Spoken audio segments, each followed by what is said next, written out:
What up, Cavs Nation? I'm your host, Ethan Sands, and I'm back with another episode of the Wine and Gold Talk podcast. I'm joined by your favorite beat reporter, Chris Fedor. What's going on, Chris? Ethan, how's it going, man? I know you had a long travel day talking about going from LA to Cleveland. How's it like being back with the fam?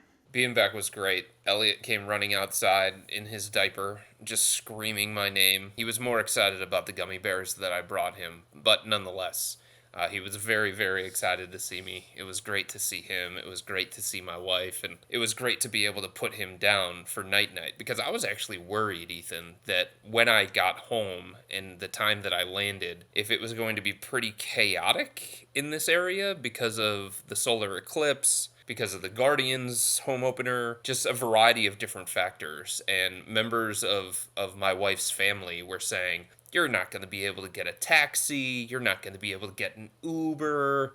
The city is going to shut down. There's going to be so many people here that are just going to be part of watching the solar eclipse. I had no issues whatsoever. I got my bag, I got an Uber, I got here nice and quick, and I made it home in time to 1, have dinner, and 2, put Elliot down for night-night. And that's all I wanted to do today. So thank God that United didn't have any delays. Thank God that getting out of LAX was as normal as it can possibly be. And I was able to make it home and spend a night with the family, and it was fantastic. Yeah, I mean, like you said, God was watching over you and making sure that you got to do what you wanted to do, man. That's all you can ask for sometimes. But, Chris, we have a special episode for today's podcast. It's not Hey Chris.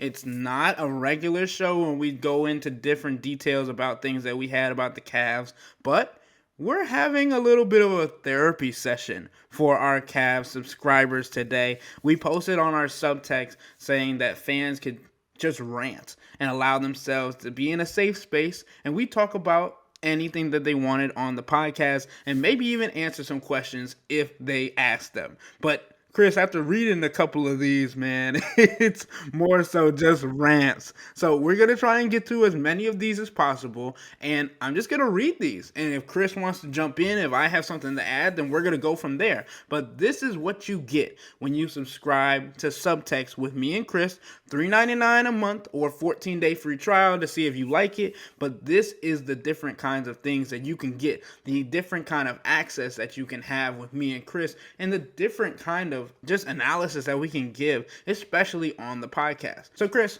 we're going to jump right in. And like I said, if you have anything you want to talk about, just jump on it. So, the first one comes from Joe from Chicago, who gave his little thing saying Joe from Chicago is very unhappy with this team and says, my short rant is, am I the only one who's changed their expectations from winning a couple series to not getting swept in the first round and hanging on to not being in the play-in?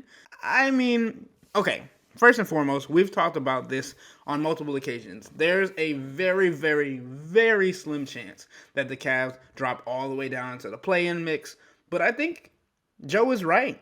I mean, winning a couple series seems a little bit far-fetched right now, and the goal for the Cavs has always been to get past the first round of the playoffs. And that's what we've seen right now. What we felt is they're trying to just get that first step out of the way and then focus on everything else afterwards. Don't you think so, Chris? Yeah, I do. And I also think that, and we've talked about this so many different times, I feel like I'm repeating myself all the time here, but so much of basketball and so much of the playoffs in the NBA is about matchups. And if the Cavs get the right matchup, even with how bad they've played here in the second half of the season, Ethan, even as bad as it feels like right now, even with as broken as their offense seems at the moment, and their defense hasn't played much better since the All-Star break either, by the way, even with all the circumstances surrounding this team that would make you feel as vulnerable as they are, that they have no business winning a first-round series, they can easily win a first-round series if they get the right opponent. If they get Indiana, their lack of physicality is not going to show up the same kind of way, right? Because Indiana's not an overwhelmingly physical team. They're not an overwhelmingly tough team. They're very finesse. They're based on how their offense functions. It's a free-flowing offense. It's an offense that likes to get out in transition. In many ways, the Pacers feel to me similar to the Memphis Grizzlies of a couple of years ago, where a lot of people said going into playoffs, hey, let's see how they function in a half court environment. Let's see how they look when they can't get out in transition and use their speed, athleticism, quickness, all that kind of stuff. And I just think there are some teams that are more built for success in the postseason, and then there are other teams that are built for more success in the regular season. And Indiana, to me, just feels more like a regular season team. And I think you can probably say some of the same things about the Cavs. So that to me is a pretty even matchup. That to me is a pretty favorable matchup for the Cavs. And even as bad as things feel, if they get a matchup like that that is favorable for them, I absolutely think they can still win a first round series. Now, on the opposite end of that, if they get the wrong matchup, then it's going to be a very quick spring. Yeah, Chris, and I mean, we've seen this team struggle as of late, and we're gonna get into a lot more complaints. And here's the next one. This one says, "My name is Aaliyah. What is so frustrating about the Cavs is that they had no problem getting a big lead against the Clippers. They should have been able to keep that lead. Why are they always so sloppy down the stretch towards the end of the game? They start off good but can never finish good. I wouldn't blame it on the coach entirely, but the players are to blame too. They all need to do better, otherwise I think Donovan might leave. Garland is especially disappointing because he should be able to carry the team and step up in situations like this when Donovan isn't playing, but he doesn't step up. He needs to do better." I think this is fair. I think this is a fair complaint. I think we've talked about how the Cavs have had late game struggles as of late, and I think that Darius Garland has shown on occasion that he can step up, but during when it gets down to those final minutes, those final possessions, we've seen Darius kind of fumble those games, and it's not completely on Darius. It does not usually come down to one play, but Darius's execution in the late game scenarios needs to be better for this Cavs team, and I think we've talked about that a lot, Chris. I also think she hit on it. I just think this is an inconsistent basketball team right now, Ethan. Quarter to quarter, half to half, game to game, week to week, month to month. And I think those inconsistencies show themselves throughout the course of the game. They played as brilliant of a first half as they've played all season long against the Clippers. And they couldn't duplicate that. They reverted back to bad habits and they started slowing down and they started missing shots and the offense didn't function at the same level. So I understand the frustration and it can be maddening seeing how good a team can look in one half and then how bad they can look in another half. Yeah, exactly. I mean, going from 80 points to 38 points is a big drop off for half. I mean, you went from an offensive rating of 148 basically to an offensive rating of 84? Like, that is a drastic drop off. Disgusting. Like something that just simply cannot happen. But next question comes from Kevin from Columbus. Do you have any insight regarding the Cavs' pace of play? Specifically, is the coaching staff directing the team to play at a snail's pace later in games? The answer to that is no. Have you ever watched JB Bickerstaff on the sideline? Yeah. Yeah, go, go, go. Get up the floor. Get up the floor. I mean, he is like waving at Darius Garland and Donovan Mitchell and Max Strus and whoever gets a rebound as if he's a third base coach signaling a guy to go home round third and score. Yeah, I couldn't describe it any better than that because it always looks like he's in a frenzy trying to get the players to go up the court. Obviously, there's potential for them to want to set up plays and play in the half court, but the Cavs understand that they play better when they're on the move, when they keep moving, when they're getting into transition, especially against the Clippers team. Even when they didn't have James Harden in the game, they can move better when they're playing with pace and getting the ball up the court. But yeah, Chris, the third base coach, I mean, on opening day for the Guardians, that's probably the best analogy you could have gave. But next question is from Dave from Tucson, who notes the Cavs and Indians/Guardians are historically ranked in the easiest travel schedule in the sports, but not for the Cavs this year. He says, with regards to injury, fatigue, and difficult end of the season travel, is there any lament over the one game an 8-day break they got in Paris and how it has forced them to have much more travel than usual for a centrally located team in the Eastern Conference. Oh, yes. Absolutely, there is. Ethan, the players in the locker room and the coaches on the staff, they call it the Paris tax. And the Cavs know that right now, and what was March, they know the reason behind that was largely due to Paris. And it was an awesome experience. The Cavs loved their time there. It was a once in a lifetime thing. It's just something that you pay for at the back end, and they paid for it in March. And there were other factors too that had them on the road recently, that had them on the road so much in March. The MAC tournament was at Rocket Mortgage Fieldhouse. That happens every single year.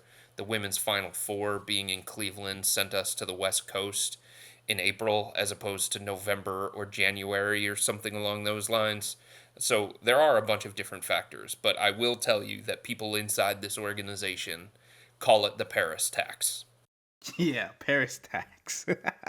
Man, I know we didn't go on that trip, but even that 8-day stretch just felt really, really long. Just having that break, and obviously the Cavs needed it with getting acclimated and getting practice time in, but I know they would have much rather had that time now. Yeah, and I think there's a lot of conversation in the NBA, Ethan. In fact, I've heard from multiple people that next year's Paris game is probably going to be two games as opposed to just one game spread out. And you know how sometimes teams play the series setup against an opponent? If it's going to be an Eastern Conference team and a Western Conference team, that's going to basically be their series. And one of those games is going to be considered a home game for the East team, and the other one is going to be considered the home game for the West team. And that's going to take care of those two matchups while they're in Paris, so it's not as spread out. So it's not just one game in 7 days, one game in 8 days, and therefore, you know, whoever those teams are that go to Paris next year, one of them you can bank on being San Antonio, by the way, because of Wemby. Whoever that other team is, they don't pay for it the same kind of way in terms of travel, in terms of condensed schedule, in terms of 3 games in 4 nights, 5 games in 7 nights, back to backs, and things along those lines. I think Donovan Mitchell might be feeling it probably the most just because of him having to come back from injuries and get reacclimated and not having that kind of game stretch. But the next question is about Donovan, and it comes from Mitch in Reno, Nevada, who says, if Donovan leaves, and I hope he doesn't, who is the closer on this team? Can Evan become that person? Garland fourth quarter numbers have not been good. And I think you also have to think about what the Cavs are going to get in return if Donovan leaves. Like, they have the option to trade him next season before his contract expires if they feel like he's going to jump ship. And then you also have to think about what the Cavs have to build around.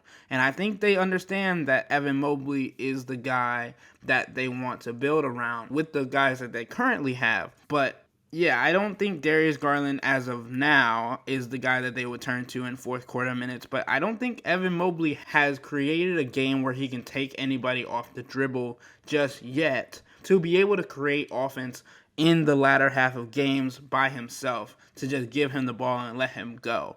But can he develop into that player? Can he become that person? Yes, I think he can.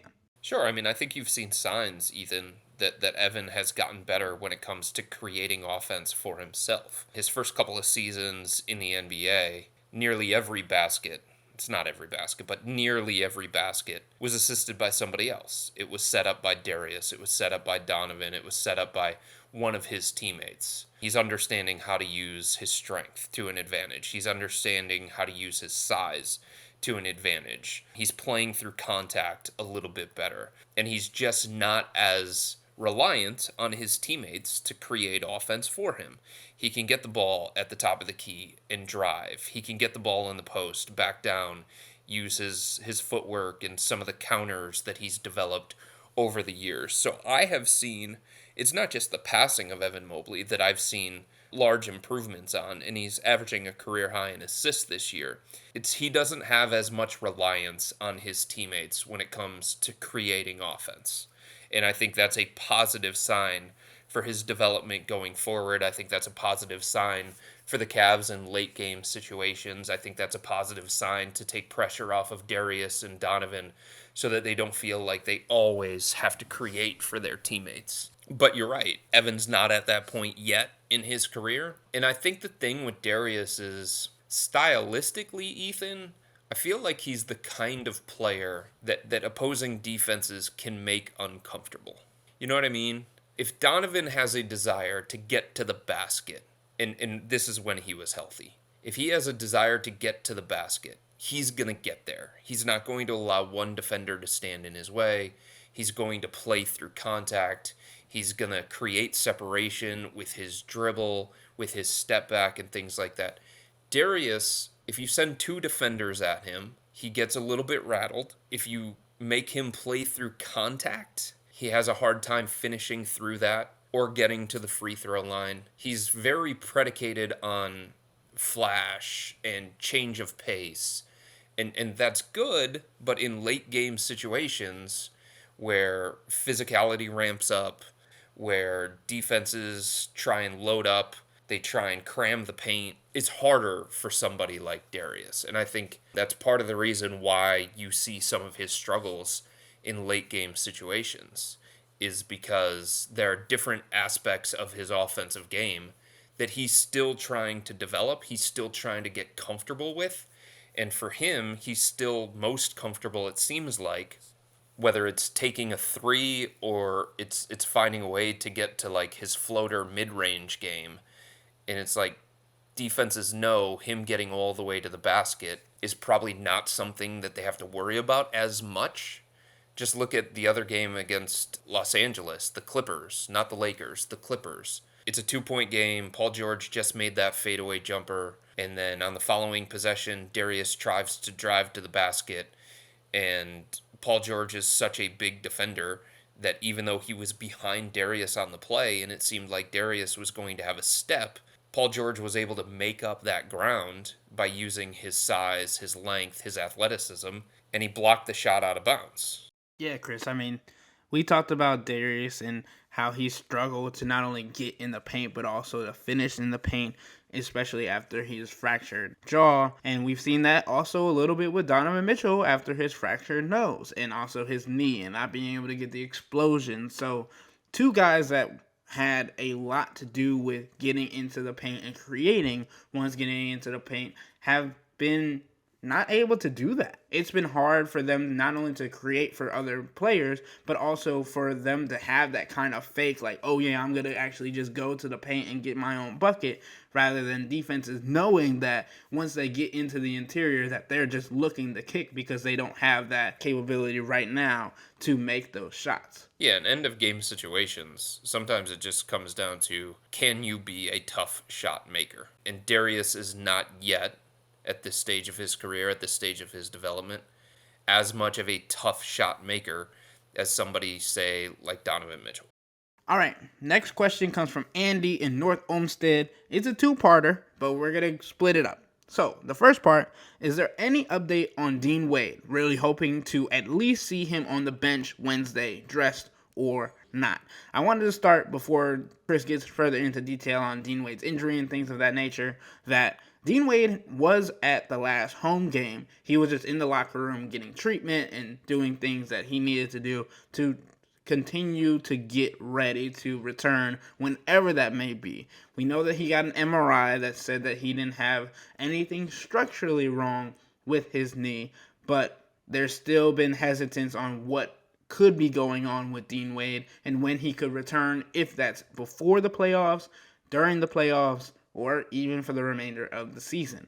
Chris, what else do you got for us? The latest update I have, Ethan, is just what I wrote on cleveland.com at the start of this road trip. I think it was the start of this road trip where Dean didn't accompany them on the trip. And there was a belief at that time going into the Denver game that kicked off the road trip at the end of March that there was a possibility that Dean could miss the remainder of the regular season as they continue to work through this, as they continue to find solutions for this and the right treatment. They've tried multiple treatments. There was a little bit of uncertainty from people close to Dean about what the actual injury was. It seemed like there was uncertainty from the Cavs about how to go about treating it the best possible way.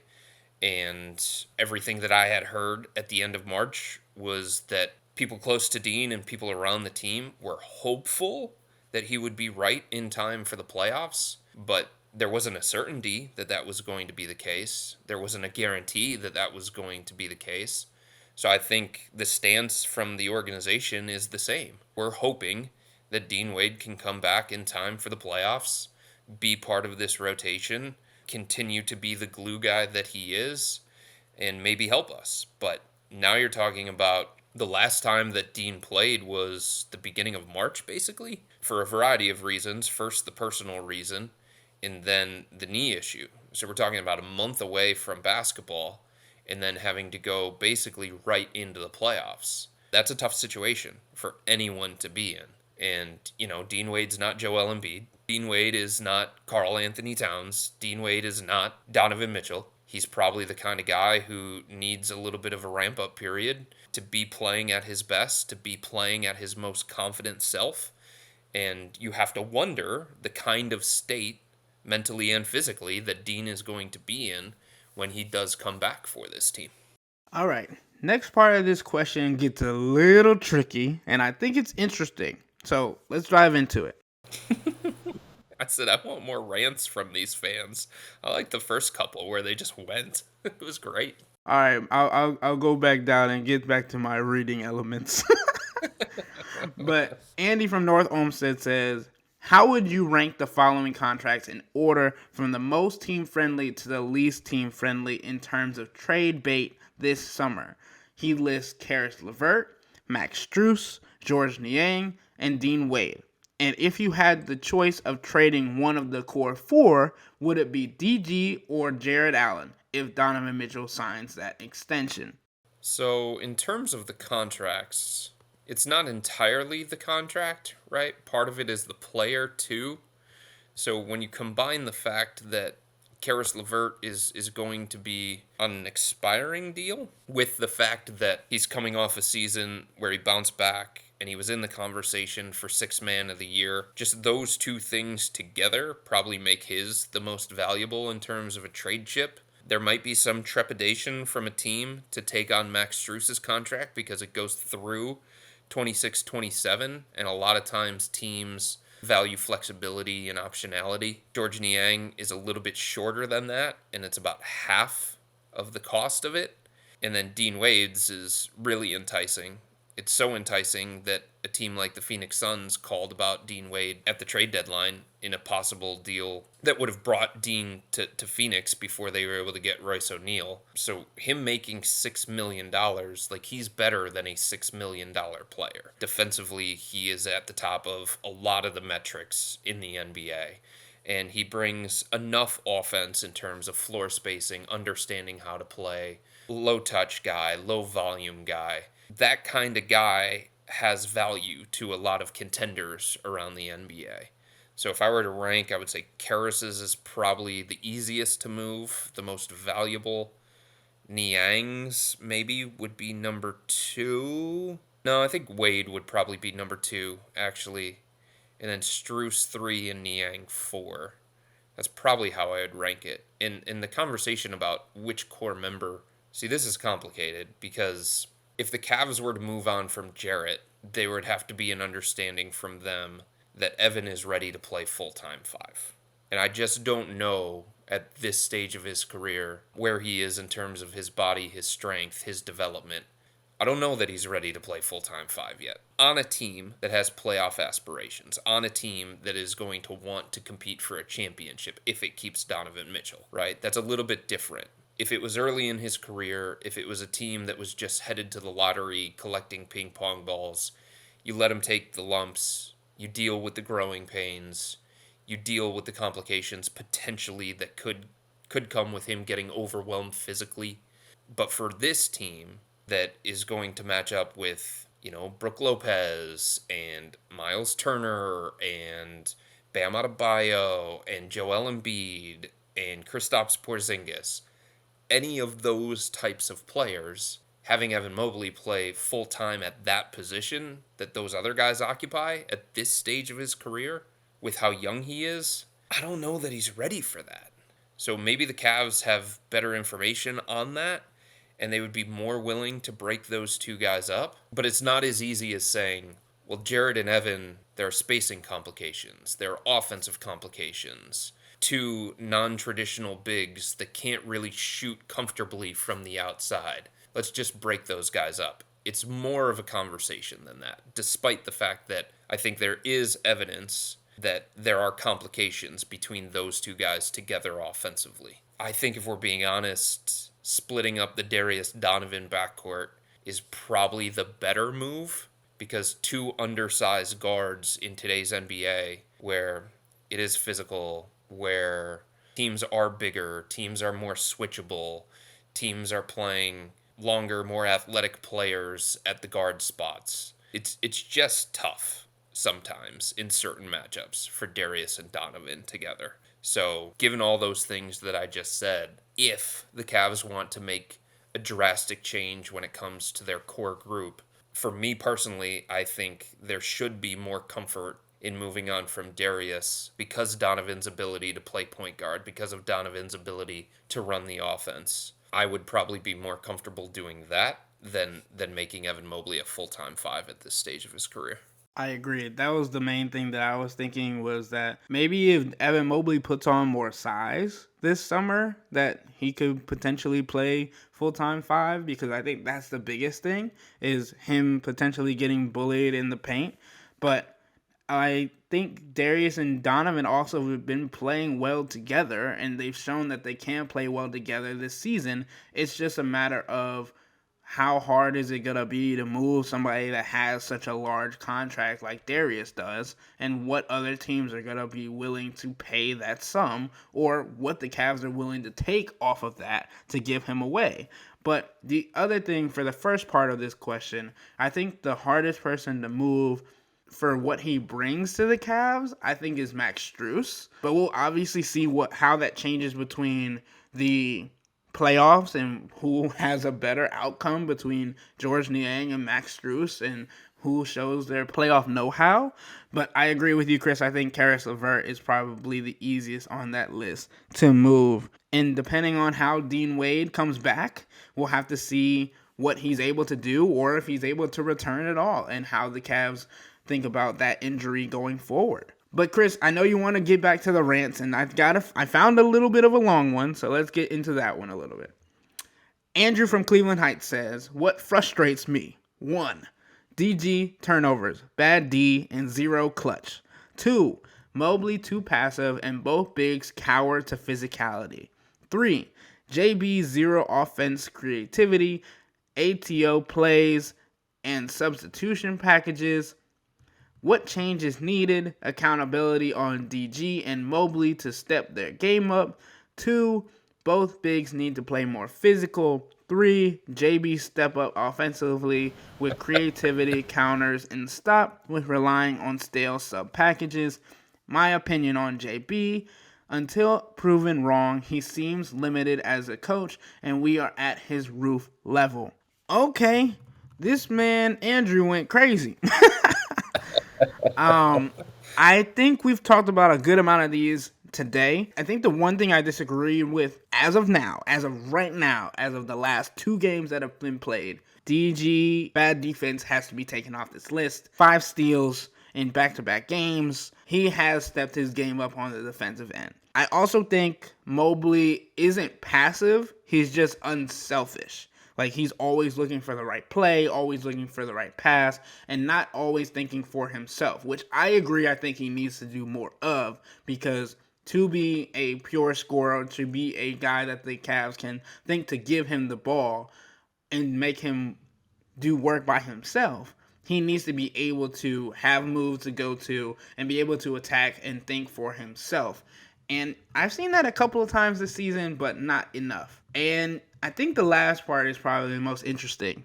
Do you think JB's at his ceiling as a coach, Chris? I think it's a legitimate question for sure. I think it's a legitimate concern for sure. There are things that JB does really, really well as a coach, and I don't think you can tell the story of the Cavs turnaround and the Cavs rise over the last couple of years without including the things that JB has done behind the scenes. But I think it's a legitimate question as to whether he's their Brett Brown, where he just has some limitations when it comes to tactically, where you start wondering, do we need somebody else to take that next step? Thank you for all of the things that you have done for us.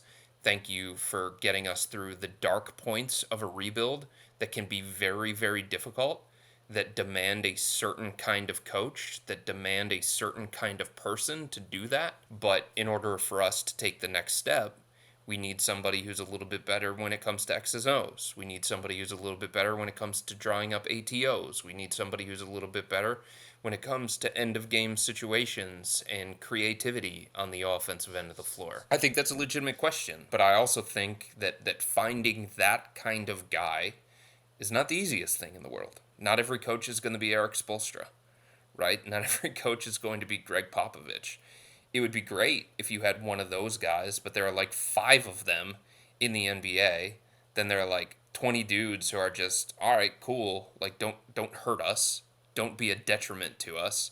And then there are probably like 4 or 5 coaches in the NBA that could be a detriment to a team's success or a team's progress or something along those lines. I don't feel like JB falls into that bottom 5 category. I feel like he's probably in the 20 of like, cool, you're not really making that much of a difference in terms of when we get into a 7-game series, but you're also not killing us in the 7-game series. So I do think around the NBA, there are people that do wonder just the level of tactician that JB is and how good he is when it comes to the X's and O's. Beyond the building of a culture thing, beyond the holding players accountable thing, beyond the communication, beyond the managing personalities and managing egos and stuff like that. Here's the thing though, if he wants to change his reputation and if he wants to show that he can be more than what some people around the NBA feel like he is, if he wants to show that he's something other than Cleveland's version of Brett Brown, the playoffs will be a good proving ground for him. Just like we said at the beginning of this season, everything with these players is going to be determined by what happens in the playoffs. How much did they learn? How much did they grow? It's the same thing when it comes to JB. How much did he learn from that series against the Knicks? How much did he grow? And how much better can he be in this upcoming playoff run for the Cavs? And if he has some of the same problems that he encountered in the series against New York, then I could certainly see them exploring the possibility of bringing somebody in if they feel like there's a candidate out there that would bring something to this organization that JB currently lacks. Right, and we've said a lot of times on this podcast that this first round playoff series will do a lot for what the Cavs are going to have to deal with this summer. And it has to do with JB Bickerstaff, Donovan Mitchell, etc. Like, there's a lot of things that are not only going to be decided, but just help figure out in these last couple of games of the season and going into the playoffs.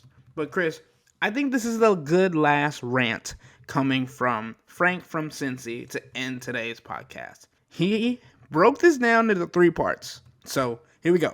Part 1. I'm not a JB is a bad coach guy. But how in the last 3 years have we not found out a bounce plays that work? There have been one, and it was from 70 feet, just steal other teams and practice them. So I agree with this statement talking about the out of bounds plays have just simply been bad this year. But I think it's more to do with how the defenses of other teams are guarding the guys that are supposed to be getting the ball for the Cavs. There is a different mindset, and they definitely know who to get the ball away from. And just having 2 guys that are primary ball handlers on the court at most times makes it easier for them, and they obviously know who the ball is going to go to. So I think that's the main thing. Chris, what do you think about the inbound plays from the Cavs this year? I can't remember too many teams in the NBA that struggled as much as the Cavs do to beat the 5-second violation. it seems like quite a challenge for them just to inbound the ball and get some kind of quality look in a late game situation.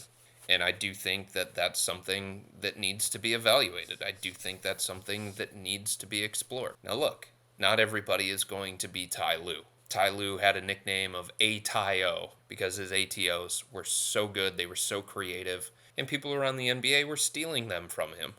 Not everybody is going to be Brad Stevens. Brad Stevens was known for his ATOs, for drawing up plays and sets. And teams around the NBA stole some of the ones that Brad Stevens used when he was the coach of the Boston Celtics. Not everybody is going to be that. Other coaches are going to have different strengths. You know what I mean? But in saying that, there are so many times throughout the course of this year that I've just shaken my head at how difficult it is for the Cavs to inbound the basketball. Yeah, I agree. It's been bad. It's just simply been bad. I mean, look at the game against the Clippers. Darius got a shot blocked. There was 1.1 on the clock. I think he had Darius inbound the ball, which was a perplexing decision to begin with. And with 1.1 inbounding the ball on the baseline, you got to be able to get something better than Max Strus like falling into the bench of the Los Angeles Clippers, right? It's not So nothing yeah, drawn up. I No mean, time to call a timeout. Like no timeouts yeah, to call. I definitely think there are moments throughout the course of this season where you can say JB needs to be better as a coach, and there are reasons why you would criticize him in certain cases. But the only thing that I would say is you have to take the totality of the season. And in totality, the Cavs are 46-33, despite the fact that they have had their projected starting five for less than 400 total minutes, Ethan. Despite the fact that Donovan Mitchell has played 9 games since the All Star break, and in those 9 games, he has been less than 100%. Despite the fact that Evan Mobley and Darius Garland missed 6 straight weeks basically simultaneously, despite the fact at one point during this stretch, the Cavs were playing with one power forward on the roster, one healthy available power forward on the roster. So this team as a whole has dealt with a lot throughout the course of this season. And it's not like they crumbled to the level of the Atlanta Hawks. It's not like they crumbled to the level of the Toronto Raptors or one of the more disappointing teams that you would look at given the roster that they have and the talent that they have. So given everything that the Cavs have dealt with throughout the course of this year, for them to be 46-33, like you can't be a buffoon of a coach if the team is going to be that and able to navigate it in that kind of way. Here's the other thing that I wonder, just out loud. And I think I mentioned this recently on a podcast, Ethan, but if everybody looks at the Philadelphia 76ers, and they were, at one point, they were the 3 seed in the Eastern Conference, and a lot of people were talking about them as legitimate title contenders. If people around the NBA and casual fans could just look at the 76ers and say, okay, that was a team that was number 3. They fell all the way to number 8 in the Eastern Conference. But if they could say, well, the reason why they fell to number 8 is because their MVP candidate, Joel Embiid, missed such a large chunk of the season and they just couldn't consistently win games without him. Like the primary reason that the 76ers went from 3 all the way down to 8 was because they were missing their MVP candidate in Joel Embiid. If that's something that people can admit when it comes to the 76ers, why can't they do the same thing when it comes to the Cavs? Why can't people look at how terrible they have been in this second half? And they have been bad in the second half of the season. Extremely inconsistent, bottom 10 in offense, bottom 10 in defense. But if they can look at the 76ers and pinpoint the reason for it to be that way, why can't they look at the Cavs and say, Donovan Mitchell's only played 9 games in the second half of the season? Why don't the Cavs get the same latitude? Like, why does it have to be something is obviously wrong with this team? Or JB sucks as a coach? Or Darius Garland needs to be benched? You know what I mean? Like, if we can admit that the fall of the 76ers was tied to Embiid, like, why can't we admit that the fall of the Cavs is tied to Donovan Mitchell not being right or not being on the court at all? Yeah, Chris, and I think that's honestly the best way we can end this podcast with a question to our listeners, to our subscribers, after answering and talking about all of theirs. So, Chris, that'll wrap up today's episode of the Wine and Gold Talk podcast. But everybody, remember to become a Cavs insider and interact with Chris and me by subscribing to Subtext. Sign up for a 14-day free trial or visit cleveland.com/Cavs and click on the blue bar at the top of the page. This is where you can submit your questions for us to talk about on Hey Chris episodes, for us to talk about on random episodes, and to get in-depth responses in real time from Chris and me. If you don't like it, that's fine. All you have to do is text the word STOP. It's easy, but we can tell you that the people who sign up stick around because this is the best way to get insider coverage on the Cavs from me and Chris. This isn't just our podcast, it's your podcast, and the only way to have your voice heard is through Subtext. Y'all be safe. We out.